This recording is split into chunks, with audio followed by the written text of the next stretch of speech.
ایک بچے کے والدین ہر سال اسے دادا دادی سے ملوانے دوسرے شہر لے جاتے تھے۔ جب لڑکا کچھ بڑا ہوا تو والدین سے کہنے لگا، اب میں اکیلا سفر کر سکتا ہوں، اس بار مجھے اکیلا جانے دیں۔ والدین پہلے تو نہ مانے، لیکن لڑکے کے اصرار پر مان گئے۔ لڑکے کا باپ بیٹے کو ٹرین اسٹیشن چھوڑنے گیا۔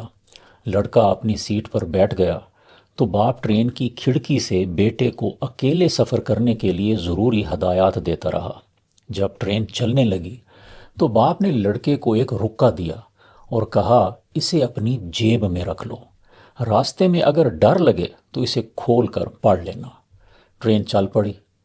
لڑکا ہر اسٹیشن پر اترتے چڑھتے مسافروں کو دیکھتا رہا۔ لڑکے نے دیکھا ہر کوئی کسی کے ساتھ سفر کر رہا تھا۔ وہ خود کو اکیلا محسوس کرنے لگا۔ ایک اسٹیشن پر بڑی بڑی مونچھوں والا ایک بھاری بھرکم آدمی اس کے سامنے کی سیٹ پر آ بیٹھا۔ لڑکے کو ڈر لگنے لگا۔ اس نے سونے کی کوشش کی مگر ڈر کے مارے سو نہ سکا۔ پھر اسے باپ کا رکا یاد آیا۔ جیب سے رکا نکال کر کھولا تو باپ نے لکھا تھا، ڈرو نہیں، میں تمہارے ساتھ والے ڈبے میں موجود ہوں۔ یہ پڑھتے ہی لڑکے کا سارا ڈر ختم ہو گیا۔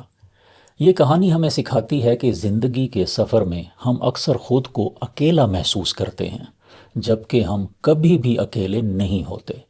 ہمیں یاد رکھنا چاہیے کہ ہمارا خالق ہر وقت ہمارے ساتھ ہے، اور اللہ تعالیٰ نے بھی ہمیں زندگی کے اس سفر پر ایک رکا دے کر بھیجا ہے، جس پر لکھا ہے، ڈرو نہیں اور غم نہ کرو، اللہ ہر وقت اور ہر جگہ تمہارے ساتھ ہے۔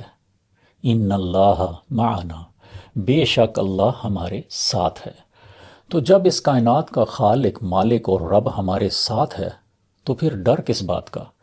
اور اگر پھر بھی کبھی ڈر لگے تو کھولیے وہ رکا، وہ پیغام، وہ کلام، اور پڑھیے کہ ان اللہ معنا۔